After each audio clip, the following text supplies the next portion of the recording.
So hello friends, मैं आयुष श्रीवास्तव आप सभी का स्वागत करता हूं हमारे चैनल द एएस एजुकेटर्स पे।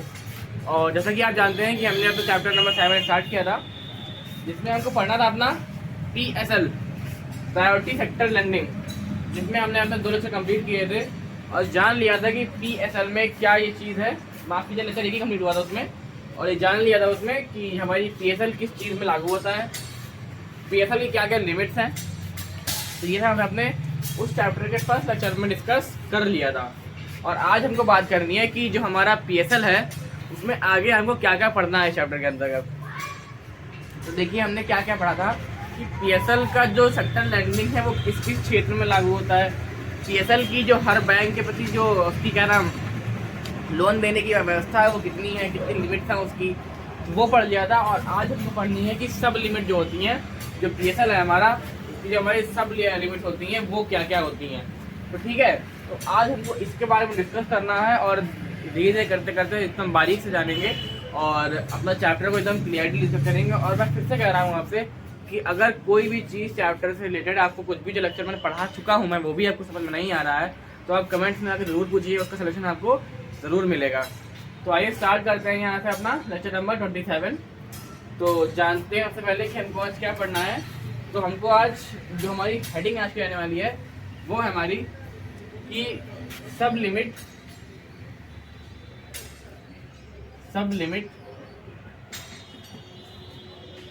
Under PSL।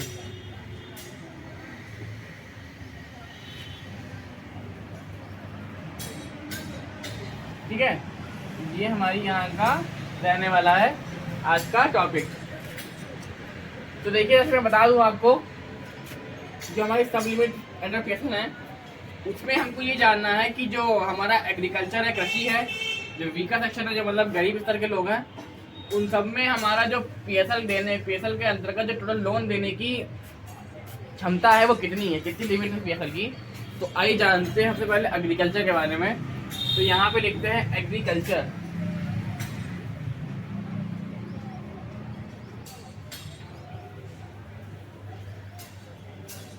देखिए, एग्रीकल्चर में तो दूसरा हमारा पॉइंट आता है वो है हमारा वीकर सेक्शन में।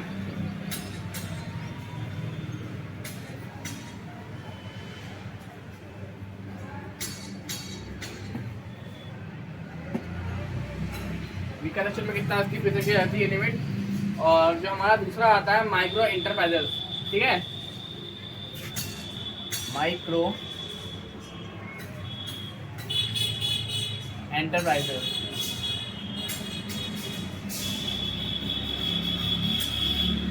अब आइए बात करते हैं कि इसमें PSL की लोन देने की लिमिट कितनी है। ठीक है ना, तो जो एग्रीकल्चर है वो हमारा इसमें मिलता है 18% ऑफ टोटल लोन।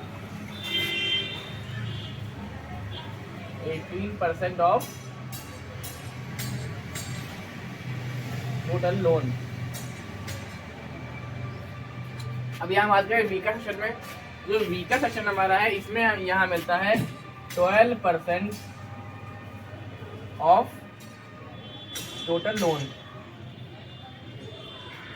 ठीक है ना, और जो माइक्रो इंटरप्राइज वाली श्रेणी है इसमें मिलता है हमको 7.5% टोटल लोन। ठीक है, 7.5%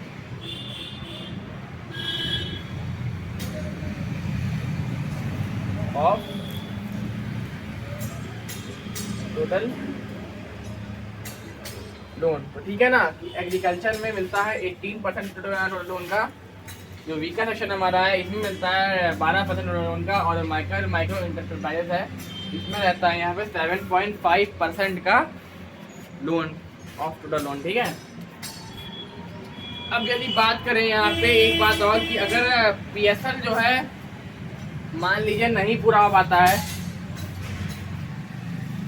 सिर्फ सोचना है यहाँ पे कि if PSL is not fulfilled, कि PSL की प्राप्ति नहीं हो पाती है, जो उसमें पैसा है उसका क्या होता है। ठीक है, तो क्या होता है, तो यहाँ पे एक नोट टाइप से लिख लीजिए, if PSL is not fulfilled,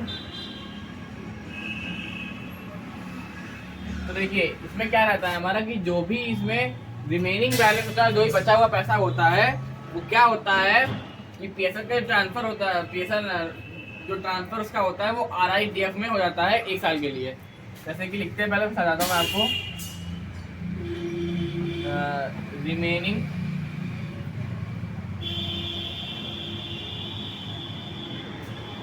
balance of PSL,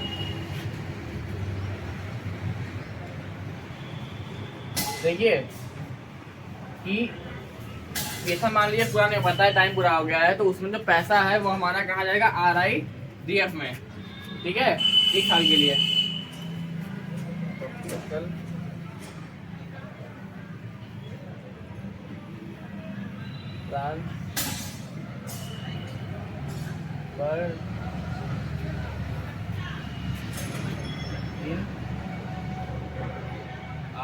RIDF और 1 ईयर, 1 साल के लिए चला जाएगा उस पैसा उसमें। अब यहाँ लिख तो दिया कि जो पैसा है 1 साल के लिए RIDF में चला जाएगा, ठीक है। अब बात यहाँ पे ये करनी है हमको कि RIDF ही क्या है, ठीक है ना। तो RIDF क्या है, ये होता है हमारा रूरल इंफ्रास्ट्रक्चर डेवलपमेंट फंड। क्या होता है, रूरल इंफ्रास्ट्रक्चर, ठीक है। R से हमारा रूरल, I से इंफ्रास्ट्रक्चर, D से हमारा डेवलपमेंट और F से हमारा फंड। और इसको चलाता कौन है, इसको चलाती है हमारी नाबार्ड। नाबार्ड बैंक सुना होगा आपने, नाबार्ड एक संस्था है, तो इसको पूरी जो मैनेज करती है कौन करती है, नाबार्ड। तो इसको भी यहाँ पे लिख लेते हैं, लेकिन उससे पहले मैं देखूँ यहाँ पे जगह है कि नहीं, वरना मैं बिगाड़ के लिखूँ वहाँ पे, जीतते में आ जाएगा ये। तो देखिए RIDF,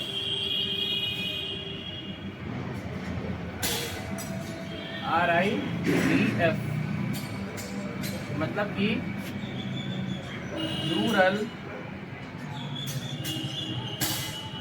इंफ्रास्ट्रक्चर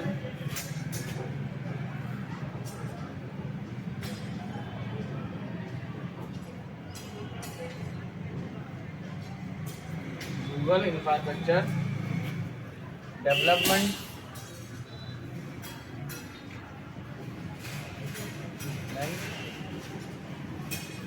फंड, ठीक है। अब यहाँ आप थोड़ा देखते हैं कि managed by NABARD, managed by NABARD,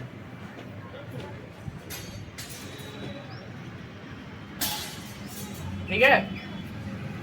तो इतना इसको यहाँ पे लिख लीजिए, फिर मैं बिगाड़ के लिखूँ, समझाऊंगा, दूसरा लिखूंगा आगे। लेकिन मैं समझा देता हूँ इसको कि जब पीएसएल अगर नहीं है, मान लीजिए पूरा हो पाता, प्राप्ति नहीं पूर्ति नहीं हो पाती है, तो रिमेनिंग बैलेंस जो होगा हमारा पीएसएल में वो ट्रांसफर हो जाएगा काय में, RIDF में। और जो RIDF क्या है, रूरल इंफ्रास्ट्रक्चर डेवलपमेंट फंड, मतलब कि जो गांव के लोगों के लिए जो विकास समृद्धि योजनाएं होती हैं उस फंड में ट्रांसफर हो जाएगा, कितने, 1 साल के लिए। और इसको चलाता कौन है, संस्था को, इस संस्था को चलाता है नाबार्ड, जो संस्था हमारी है उसको, ठीक है। तो इतना पहले यहाँ पे आप लिख लीजिए, फिर मैं बिगाड़ के आगे दूसरा जो हमारा आगे पढ़ना है हमको आज लेक्चर में, उसको यहाँ पर डिस्कस करेंगे। तो पहले अभी के लिए इसको इतना लिख लीजिए, फिर मैं बिगाड़ के आगे बताता हूँ।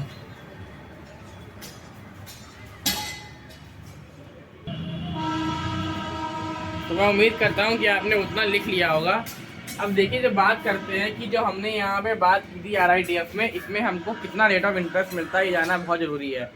तो देखिए, जो इसमें हमारा रेट ऑफ इंटरेस्ट मिलता है वो यहाँ पे रहता है, रेट ऑफ इंटरेस्ट डाल लेते हैं पहले, रेट ऑफ इंटरेस्ट। तो देखिए कि RIDF में जो हमारा इंटरेस्ट रहता है वो मिलता है यहाँ पे 6.5% का प्रतिशत मिलता है प्रति साल, मतलब कि 6.5% पर एनम,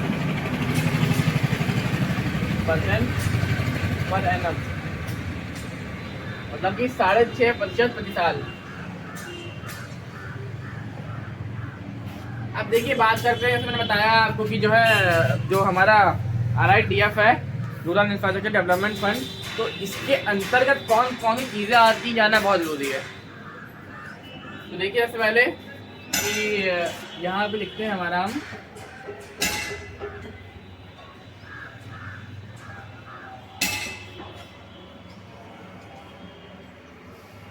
रूरल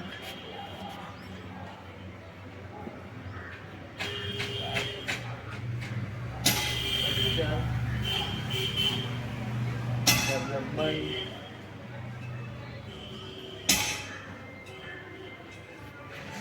फंड। देखिए इसके जो प्रोजेक्ट हमारे होते हैं वो कौन कौन से होते हैं। अब देखिए जो इसके प्रोजेक्ट की हमको बात करनी है तो इसमें देखिए प्रोजेक्ट डाल के इसके जो गांव में विकास के लिए जो कार्य होते हैं, जैसे कि इसमें हमारे कौन कौन से आते हैं। तो नंबर 1 पे जिसपे यहाँ पे प्रोजेक्ट रहता है वो कौन सा मिलता है कि रूरल के जो मतलब गाँव के जो हमारे रोड होते हैं, जो पुल होते हैं, उन सबको सही से बनाना, सही से मजबूत भी रहना, इन सब का काम रहता है इसका। तो रूरल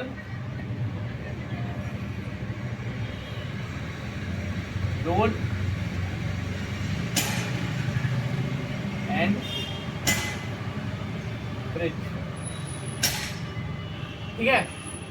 अब देखिए दूसरा नंबर पे कौन सा रहता है प्रोजेक्ट, जो स्कूल में बनने वाली जो लाइब्रेरीज होती हैं, स्कूल्स होते हैं, उन सब का काम ये देखती है रूरल स्कूल एंड लाइब्रेरी।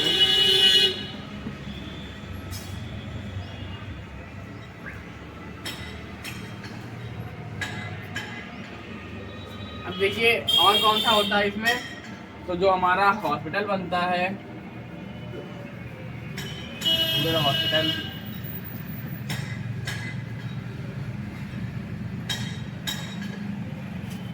और हमारा यहाँ पे जितना भी टॉयलेट वगैरह होता है,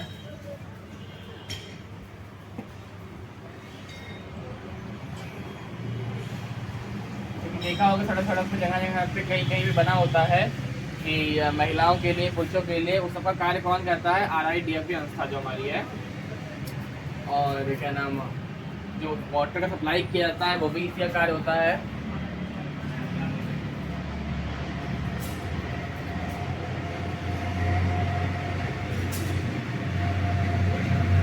वाटर सप्लाई, ठीक है।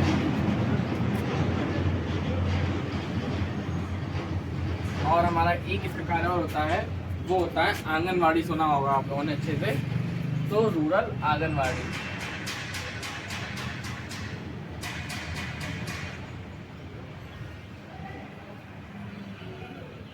ठीक है।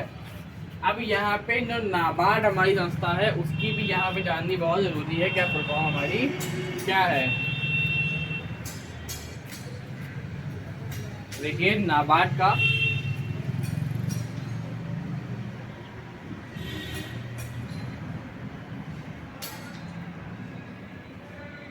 ये क्या होगी हमारी,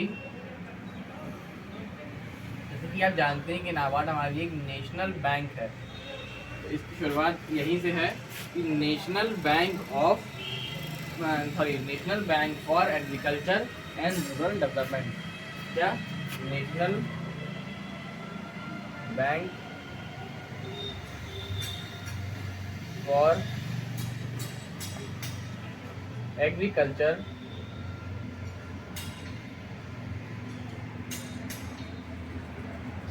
ठीक है एंड रूरल।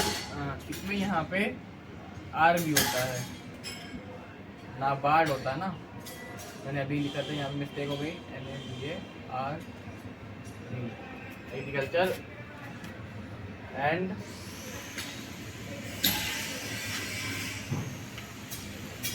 Rural development. ये हमारी यहाँ पे नाबार्ड की फुल फॉर्म होती है, जो कि कभी कभी पूछी गई एग्जाम में।